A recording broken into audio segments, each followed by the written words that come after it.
একজন সাহাবীর একটা ছোট্ট উদাহরণ দিয়ে আপনাদেরকে শোনাই কথাটা।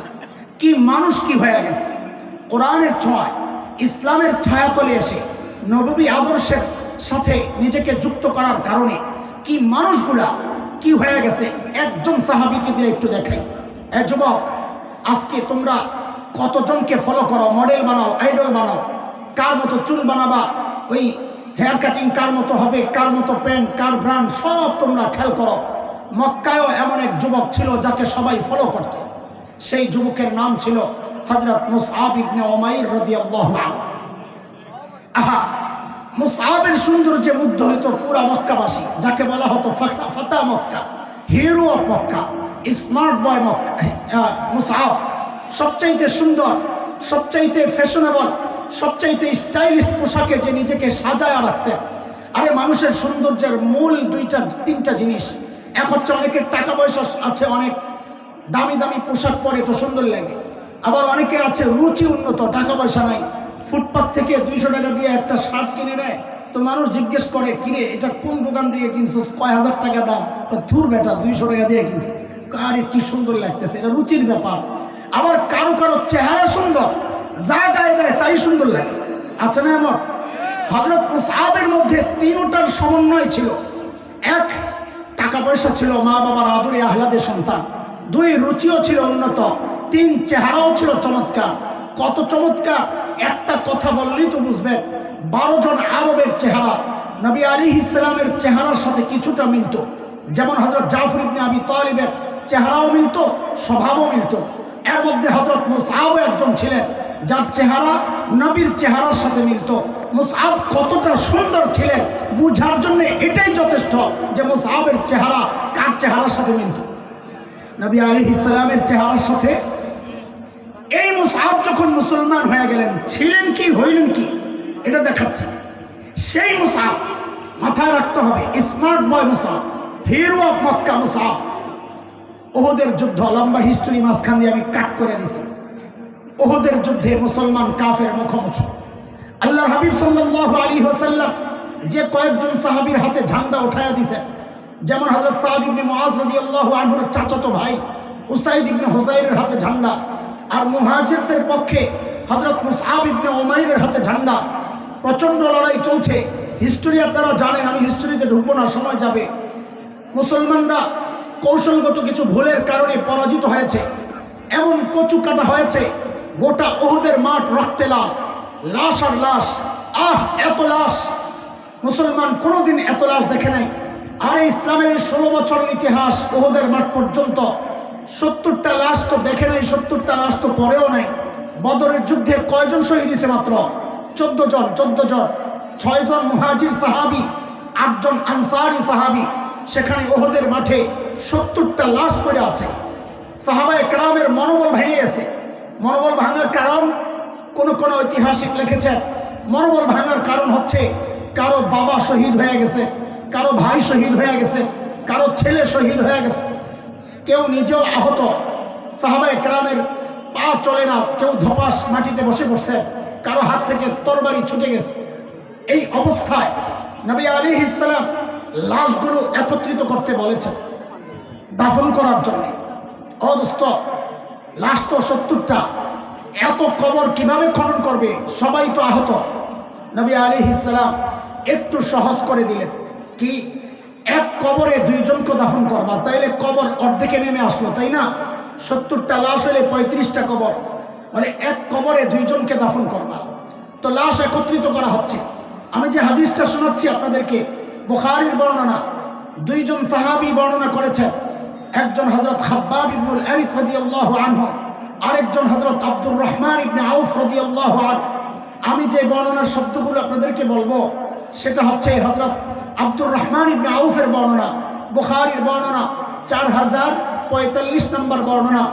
হযরত আব্দুর রহমান ইবনে আউফ বলেন, যখন মুসআবের লাশটাও আনছি, মুসআবও শহীদ হয়েছে, বলে যখন মুসআবের লাশ আনছি দাফন করার জন্য, আপনারা জেনে থাকবেন শহীদকে দাফন করার কিছু ব্যতিক্রম সিস্টেম আছে, জানেন কিনা?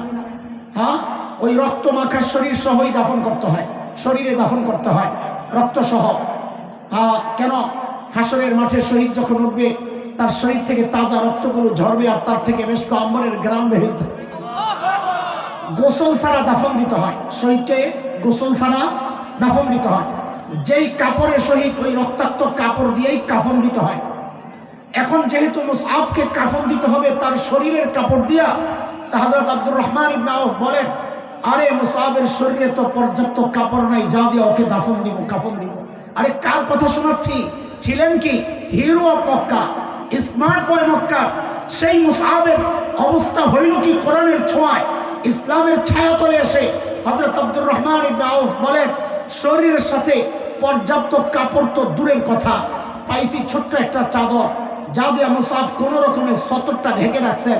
হযরত আব্দুর রহমান ইবনে আউফ পুরা বর্ণনা দিচ্ছেন এইভাবে, শব্দগুলো এমনই যে এত ছোট, ধরেন আমার ডান পাশের হাতলটা মাথা মুসআবের, বাম পাশের হাতলটা পা। হযরত আব্দুর রহমান ইবনে আউফ দেখেন নাই, আমি বুঝানোর জন্য আপনাদেরকে দেখাই দিছি। হযরত আব্দুর রহমান ইবনে আউফ বলেন, আহা আয় মুসআব।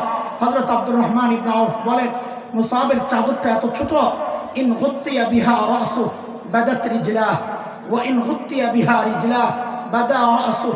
আহা, মুসআবের মাথাটা যখন ওই চাদর দিয়ে ঢাকতে যায় তো মুসআবের পা খালি হয়ে যায়, আর যখনই পা ঢাকতে যায় তো মুসআবের মাথা খালি হয়ে যায়। হযরত খাব্বাব বলেন, দৌড়ে গেলাম নবী আলাইহিস সালামের কাছে, ইয়া রাসূলুল্লাহ, মুসআবের তো এই অবস্থা, ওর মাথা ঢাকলে পা খালি হয়, পা ঢাকলে মাথা খালি হয়, এখন কি করব?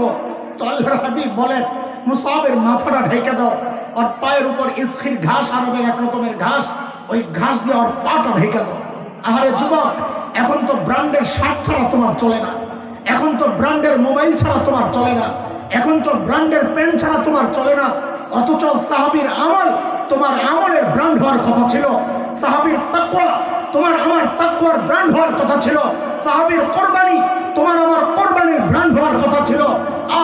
যুবকদেরকে কি বলবো, আমরা বুড়ারাই বা কতটা ভালো, চুল পাকতে পাকতে সাদা হয়ে গেছে, এখনো গুনাই ছাড়তে পারি না, দাড়ি পাইকা সাদা হয়ে গেছে, এখনো গুনাই ছাড়তে পারি না। বাবা জিজ্ঞেস করি, ছাড়বেন কবে গুনাহ? ও বাবা, ছাড়বেন কবে জিজ্ঞেস করি। যুবক, তোমাকেও বলি, তুমি কি ভেবেছ আল্লাহ তোমাকেও দাড়ি পাকা পর্যন্ত সময় দিবেন, চুল পাকা পর্যন্ত সময় দিবেন? হ্যাঁ, না রে বাপ না। কত বাবাকে দেখলাম এই জীবনে সন্তানের লাশ কাঁধে নিয়ে যাইতেছে, আরে কে জানে কার কখন ডাক চলে আসে, কে জানে এই মজলিসেও এমন কেউ আছে যার খবর নাই, সে বসে আছে এখানে কিন্তু তার কাফনের কাপড়টা চলে আসছে দোকানে। কে জানে কালকে খবর পাইতে পারে বয়ান করে গেল হাসান জামিল তো দুনিয়ায় নেই। কোন ভরসায় এমন নিশ্চিন্ত জীবনযাপন করছে, কোন ভরসায় দিন থেকে এত দূরে সরে আছে, সারাক্ষণ শুধু গুনাহ আর গুনাহ, হয় চোখ গুনাহ করতেছে, না হয় কান গুনাহ করতেছে, না হয় জবান গুনাহ করতেছে। আরে কার নাফরমানি চলতেছে এইভাবে? কার? ওই মালিকের যিনি আমাকে এত ভালোবাসেন, তাই না? এত ভালোবাসেন যে মালিক, সেই মালিকের ভালোবাসার প্রতিদান এটা প্রতি মুহূর্তে গুনাহ করা, তাই না? মালিক কত ভালোবাসে। আমি একটু বাহির থেকে আবার চলে আসবো, ভেতরে একটু বাইরে গেলাম। আমার মালিক আমাকে কত ভালোবাসেন। যুবক, কোনোদিন একটু ভেবে দেখেছ? আমি সূত্র একটু মিলাই, কত ভালোবাসেন একটু বুঝো। দেখো, দুনিয়ার মধ্যে আল্লাহ ছাড়া, রসুল ছাড়া আমাদেরকে সবচেয়ে বেশি ভালোবাসেন কে বলেন?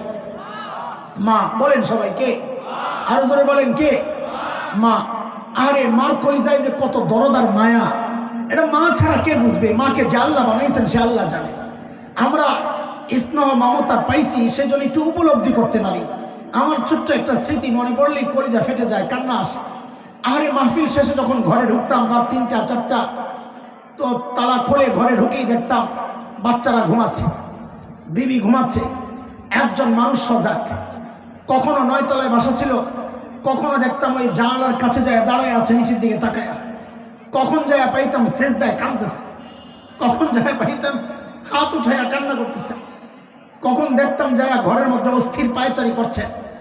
তো যায় জিজ্ঞেস করতাম, মা ঘুমান না আপনি? তো মা কি জবাব দিতেন?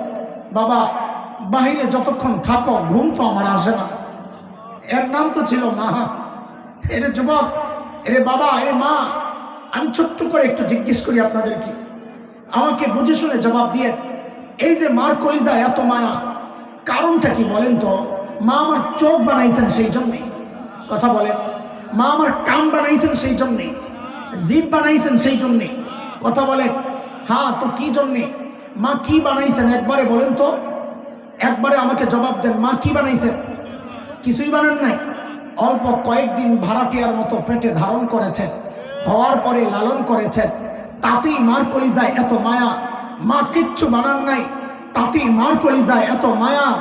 আহ আহ তাইলে যেই আল্লাহ আমার চোখ বানাইছেন, ওই আল্লাহর কত মায়া। যে আল্লাহ আমার কান বানাইছেন, ওই আল্লাহর কত মায়া।